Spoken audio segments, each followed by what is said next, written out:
মনে হবে তালের ক্ষীর।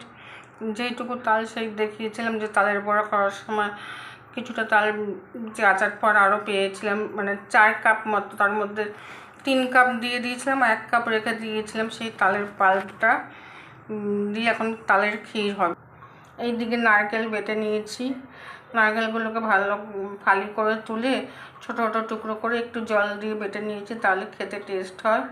আর এদিকে আছে দুধ, কাঁচা দুধ দিয়েই তালের ক্ষীরটা করবো। অল্প একটুখানি দুধ দেবো, বেশি দেবো না। আর মিষ্টি হিসেবে দেবো গুড়, চিনি দেবো না, চিনির থেকে গুড়টাই বেশি ভালো হয়। আমি 1 বছরের মতো গুড় স্টোর করে রাখি।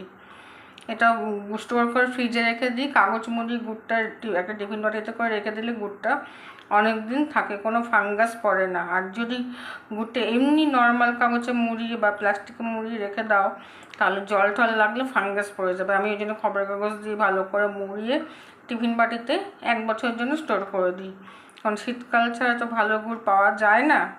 ওই জন্য আমি 1 বছরের মতো একদম গুড় স্টোর করে রাখি। সে ঝোলা গুড় হোক, ঝোলা গুড় হলে এয়ারটাইট কৌটে ভালো করে মুখটা আটকে নিয়ে রেখে দিই, যাতে একটু জল না ঢোকে। আর পাটালি এইভাবে আমি স্টোর করে রাখি। এর মধ্যে কিছুটা পাটালি, নারকেল বাটা আর দুধ দিয়ে একসাথে বসাচ্ছি। সব একসাথে দিয়ে দিয়েছি। গুড়টা অল্প করেই দিয়েছি, কারণ তালটা হলো প্রচুর মিষ্টি। তালটা জাল দেবো, সমানে নাড়তে থাকতে হবে সিম করে। যদি সিম হাইট তো নাড়া যাবে না, আর যদি সিম রেখো নাড়ো, যদি না নাড়ো তাহলে কিন্তু তলা ধরে যাবে, তাই সমানে নাড়তে হবে। আগে ভালো করে মাখিয়ে নিচ্ছি, তারপর গ্যাসে বসাবো। গ্যাসে বসিয়ে দিলাম, এবার সমানে নাড়তে হবে। 1 মিনিটও নেড়ে থাকা যাবে না, তাহলে কিন্তু কেলেঙ্কারি, ধরে যাবে।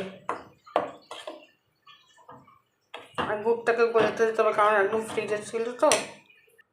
হয়ে গেছে তালের ক্ষীর। এটাকে নাড়তে নাড়তে অনেকটা কালচেটে বার্নিশ কালার এসে গেছে, হয়তো ক্যামেরার জন্য ছবিটা বোঝা যাচ্ছে না। হয়ে গেছে একদম, দেখুন হয়ে গেছে টকটকে।